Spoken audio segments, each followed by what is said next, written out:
Welcome to Founders Future, a podcast powered by Closers.io, where we dive into the journeys of innovative entrepreneurs and explore the road ahead of them and their companies. I'm your host, Olivia Salmons, and in each episode we'll uncover the stories behind impactful ventures, the challenges faced along the way, and the strategies driving their future growth. Today I'm excited to be joined by Beatrix Schmidt, sleep coach for adults, professional speaker, and the author behind the Sleep Deep Method and Sleep Skills for Life. After struggling with long-term insomnia herself, Beatrix turned her personal challenge into her life's work, helping others break free from sleeplessness through practical, personalized sleep skills that lead to consistent, restorative rest. She works one-to-one and in group programs since 2014 and now helps professionals and high achievers reclaim their energy, clarity and well-being by transforming the way they sleep. Beatrix, welcome to Founders Future. Thank you so much for joining me today. Yes, thank you for having me. Let's talk about the whole founder journey. Let's talk about sleep. I love it. Let's do this. I'm excited to dive in and learn more. So typically with all of my guests, I do actually like to start at the beginning of their journey. So if you don't mind briefly taking me back to what it was that you was doing before you jumped into the coaching space, and then from there, what was the motivation behind it?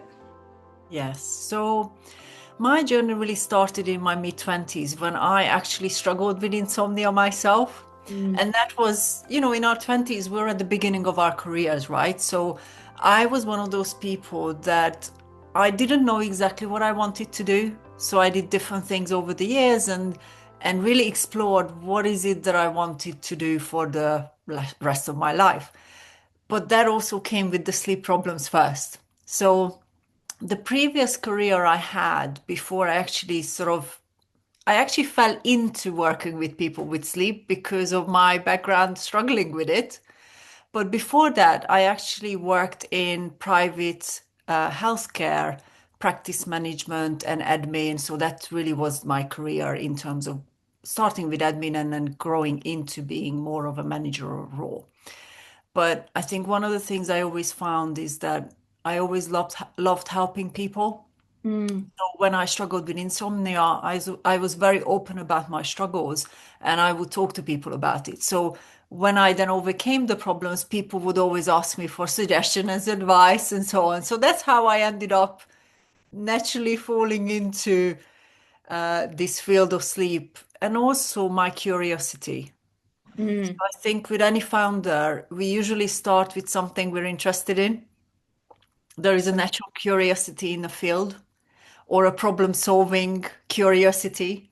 And so for me, that's where it began, is how can I secure my sleep for the future, for the rest of my life, not just overcome it first.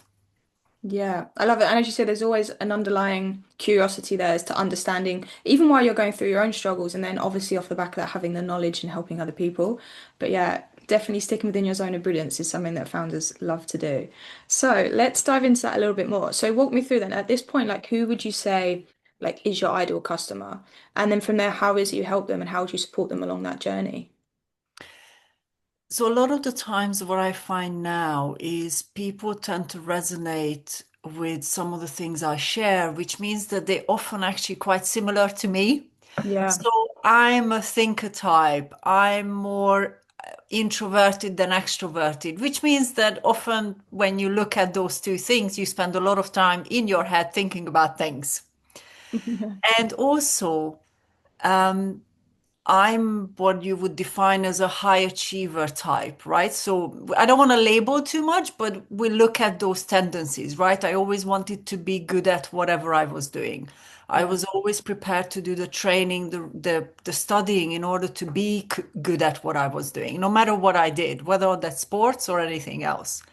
So a lot of the clients that I work with are in that same type of personality trait range. Mm. Most of them are the thinker types.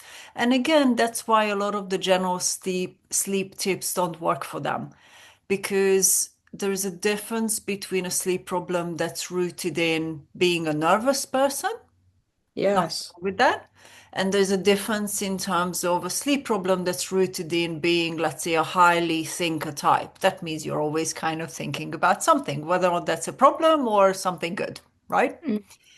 And so those are my clients now, are people who the general sleep things, tips, advice don't work for because they're too general and they have not managed to fully overcome their issues through exploring different things by themselves, right? So when do we seek advice is when we're not able to Yeah. solve something by ourselves. So Amazing. So, and then as you mentioned, they're kind of two different sectors of sleeping or the issue to do with sleep. And would you say that kind of affects people in different ways as well? Obviously, everybody's different and everyone has their own habits when it comes to sleep, but particularly, is there one issue or one kind of thing that you have to help people overcome within that first step to yeah. helping them? So the biggest part of my work that I really address is this idea of sleep skills. So when we talk about sleep, we often talk about it in incredibly scientific ways. How many hours, what percentage of REM sleep, blue light, all that kind of stuff. And that's very much the scientific approach. Now, Yeah. obviously, we have to respect that. But the reality of life is that it's not all about the science. It's the way that we live a faster life than we ever did before. We have to utilize every single minute of the day versus back in the days when it was a slower paced life, simply. Okay. And so a lot of the things I do in my work now is helping people to develop the practical skills so that they can proactively create sleep, not just either panic afterwards or analyze afterwards. So, a Yeah. good example for a thinker type is a 5 minute meditation, as an example, cannot decompress the mind from 16 hours of problem solving. It's too Yeah. short. So, a lot of the things I do with my clients who are more thinker types like me is how do you help your mind to decompress and understand when you need to turn off completely at the time you're climbing into bed. So that's a skill set, right? Yeah.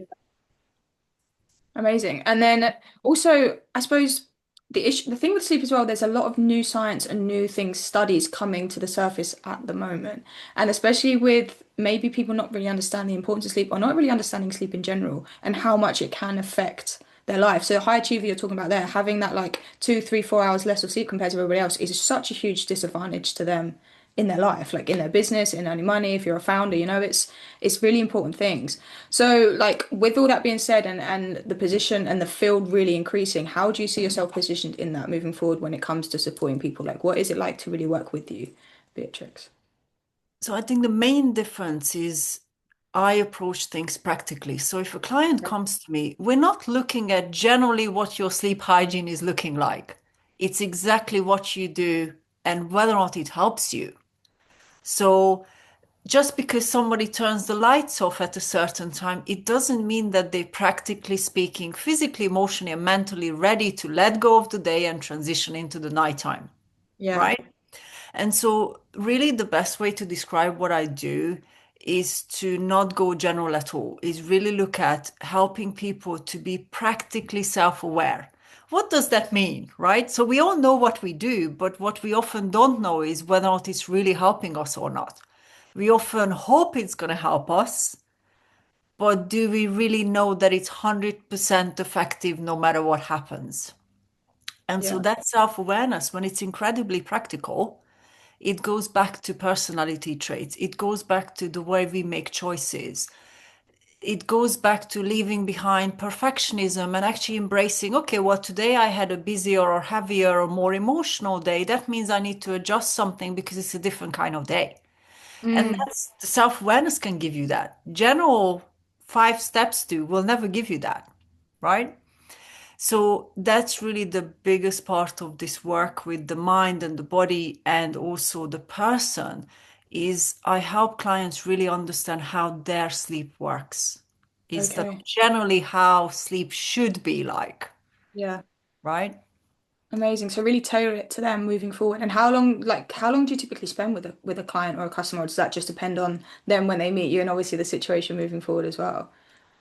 So the The difference between, I guess, the clients who come to me is most of my clients now are someone who have struggled with severe, what I would call more severe sleep problems. We would define more of the insomnia and severe sleep problems. So they're Yeah. going to be at least under 6 hours every night. But often what I have is, let's say one night might be 3 or 4 hours, the other is 7, but there is the changes that they're not able to understand. Why is one this and one that? Yeah. They both happen, but they don't know why it's not happening positively and they can't influence it. So the kind of clients that I work with means that there is more history of trial and error and nothing worked for them. Mm. So I work with people for a minimum of 3 months because if we look at really developing skills in anything, right, including sleep related skills, the training element is the part that makes the difference. You can't just throw things at it. You got to make sure it works and you got to make sure that it's going to future proof the sleep as well. Yeah. So, minimum of 3 months gives us that opportunity to make sure that the things will work for the person depending on what their situation is and truly overcome the problem rather than just kind of slap on a few things. And it doesn't necessarily mean that they can say goodbye to their problems, right? So that's why the length of time. That's great. Amazing. I never thought to consider sleep in a way of training, but it's so right. I think the natural assumption with sleep is like, yeah, you turn your brain off and you wake up the next morning. There's not much else going into it. It's just switching off. But obviously, you all know, and a lot of people listening, I'm sure will realize as well, it's very hard to get that to happen. So the active Mhm. art of training and working on your brain and making it like very much do what you're saying and when you need it to happen, I suppose, yeah, that's how we sleep. And I never thought to look at it in that direction before. Now, Beatrix, I do want to get into the nuts and bolts a little bit of the business. So, when it comes to the like acquiring customers and getting your name and your message out there, how are you going about doing that? Like, what channels or methods are you really finding most effective for yourself at the moment? Mhm. So I've been in this field for 10 years, which means a lot of things evolved over time. Okay.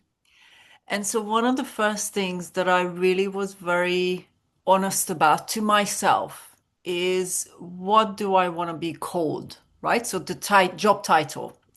Back when I started, one of the first things that people used to tell me is I should call myself a sleep expert. It it, it does mean I know a lot about sleep, but expert doesn't make people understand what whether or not I can help them, right?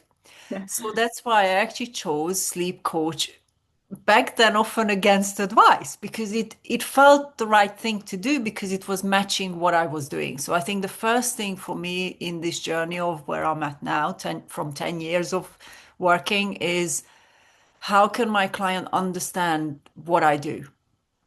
Yeah. Coaching is a very good practical way to differentiate yourself from a therapist, for example. So what I do is going to be very different to someone who is in therapy field. And what I think really now helps is I was always very honest about what I needed to say to people rather than what the news were talking about. Yeah. Often we can get sort of sucked into the trends, but sleep is sleep.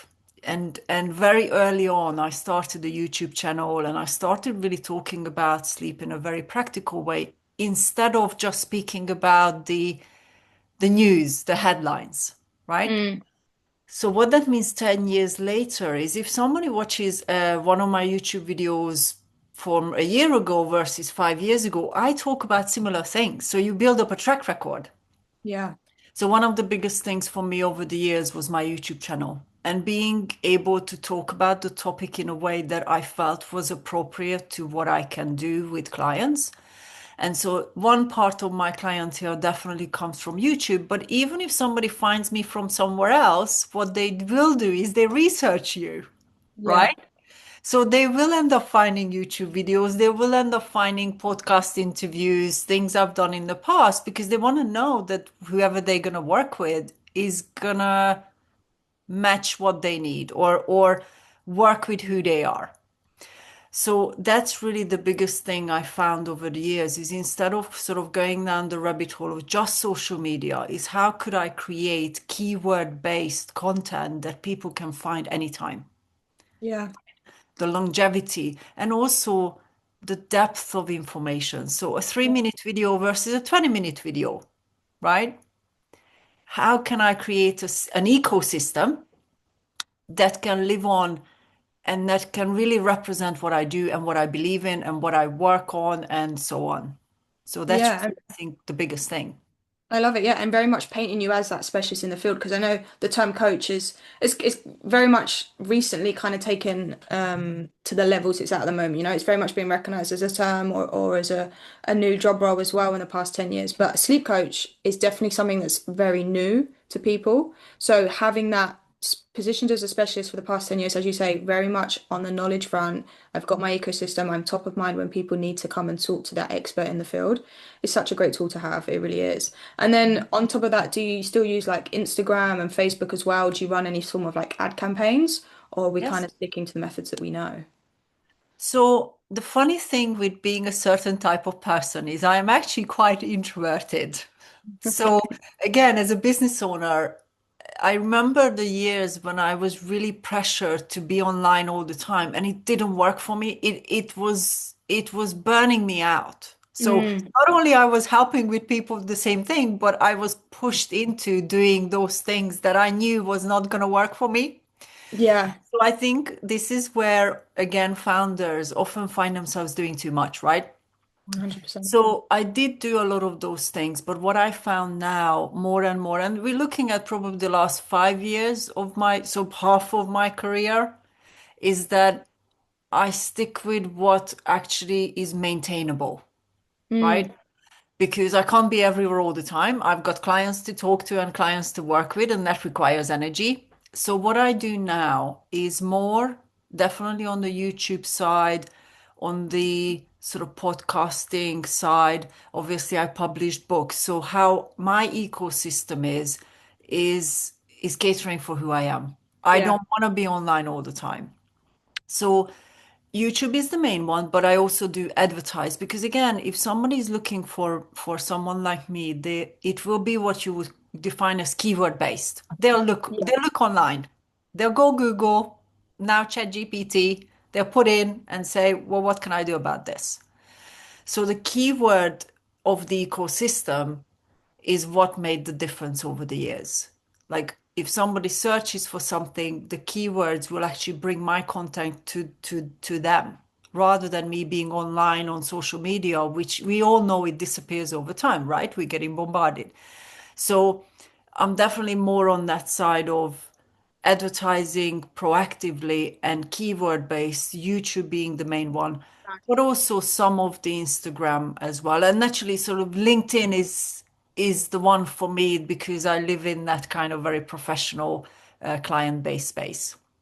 yeah, that makes a lot of sense. Just finding, again, keeping within the ecosystem of everybody else as well, you know, meeting them at their level and then at your level as well. And it is all about consistency. So the fact that you can consistently apply that, making sure it's coming through, is a really great thing. And are you still a solopreneur at the moment as well, or do you have a team that kind of helping you out with wearing some of those many hats, putting out the fires you might need to put out as a founder? So the great thing about being in business for 10 years now is I incredibly simplified my business. Helping out. Technology is doing so much heavy lifting now. Like thinking back to 10 years ago, it's so much more streamlined. So I work with people, but more on the sort of contracting basis, right? Because the way I run my business is very simple. It works with who I am as well. So even my clients, they know what the boundaries are. When I run my group coaching program, clients have a platform that they also know how to communicate with me. So I'm not getting 20,000 emails and messages and things like that because they are in containers of different clients or different groups Yeah. or different services. So group being one and one-to-one being another. So what I found is that I don't need a lot of support roles because technology is providing a lot of that. And so that's really the main difference that I found. And again, for founders, we don't have to complicate things. We can simplify things and we can use the power of some of those things to support us instead of having a massive team, which means that financially you're even more pressured to make more money, right? So again, you are founders. Simplicity is not necessarily a bad thing. So true. And as you say, even like from the past 10 years, the technology has advanced so much. Starting a business now to what it was 10 years ago is a completely different experience because you do have the likes of AI where you can have a team of 10 and not, you can keep it streamlined. You can have a team of four and feel like a team of 20. So it is such a different world that we're kind of navigating through as well.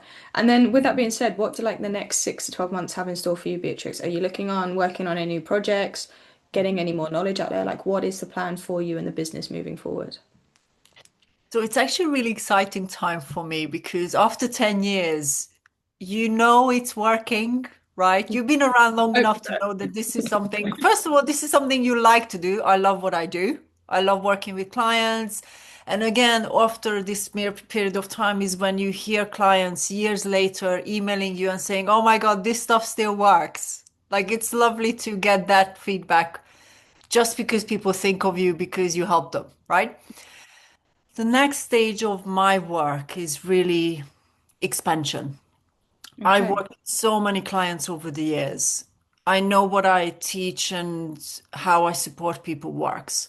So as you've sort of introduced me, Sleep Skills for Life is the book I published earlier this year, 2025. And that's really the foundation of the expansion now, is really talking about sleep and overcoming sleep problems as a life skill that we can all develop, no matter the age, no matter the stage of life. So that's really that foundation of the next exciting expansion is really being able to support more people, more in the group environment, so Nice. that we can simplify sleep in a practical way. So it's teachable, it's easily teachable. I love that. And we kind of geared at the top as well, the podcast, where more knowledge is coming about now about sleep. It's much like it's being studied a lot more like nutrition and the importance of sleep and how it reacts to the body and everything moving forward. So keeping yourself in front of the wave of that must be really cool. And like, where are you finding the biggest challenge for yourself in maybe taking that next step in the business? I think the biggest challenge is where, and it's a sad challenge to deal with in my practice, I see it every day, is when we have now in the sleep industry bombarded people with tips and advice for decades. And the reality is general advice often helps no one. Hmm. So for me, the challenge I often come across is how can you support people to know that they can trust me to help them, right? Doubt is the biggest thing that I deal with in my practice because most people tried so many things that didn't work for them. But the reason they didn't often is because it was never going to be suitable for their situation, right? And so that's really the biggest. And I've seen that challenge over the years. It's not a new challenge, it's always been there. Yeah. How can we help people to know that just because they haven't managed to sort it out, it's not their fault. They're not broken. It's just that the advice they received was not suitable. Yeah. So that's an exciting challenge It because is. what that means is people want help. It's how I can, as a practitioner, communicate in a way that they can feel that my kind of work can help them, Yeah, that the right? help is accessible and it can actually work and applicable as well. Because as you Mm. say, if you've been burnt so many times, it's very hard to trust that the next person is going to be able to help you or that there is a solution to your problem. So you've got a big weight of the world on your shoulders trying to settle that debate. But yeah, and Beatrix, thank you so much for joining me today and for sharing your incredible journey and insight with us. Where can our listeners reach out to work with you, connect with you, and just find out more about all the amazing work that you're doing at the moment? So if you just search for my name, and I'm sure we'll pop the link to my website as well, beatrixaschmidt.com is my website. From there, you can see whether that's the YouTube videos that sort of people often get introduced to. But also, I would encourage people to, if what you heard from today made you curious, that's usually the first step. I do actually have the first chapter of my recent book, Sleep Skills for Life. You can download it from my website and you can find that. And that will help you to understand whether what I talk about is going to be matching to what you're interested in this big field of sleep and sleep problems. So that's really what I would sort of suggest to do is have a look at the first chapter and see how that might resonate with you. Yeah, amazing. And thank you again. And to our listeners, if you enjoyed this episode, please be sure to go and check out Beatrix and all the amazing work that she's doing. And do not forget to subscribe to Founders Future by wherever you listen to your favourite podcasts. And if you are a business owner, specifically a coach, consultant, or agency owner, and you're really looking to scale your business and you want to enhance your sales and marketing efforts, visit closers.io to hop on a call with one of our team and discover how we went from $0 to $30 million per year in less than 3 years. But until then, keep on climbing, and we will see you on the next one.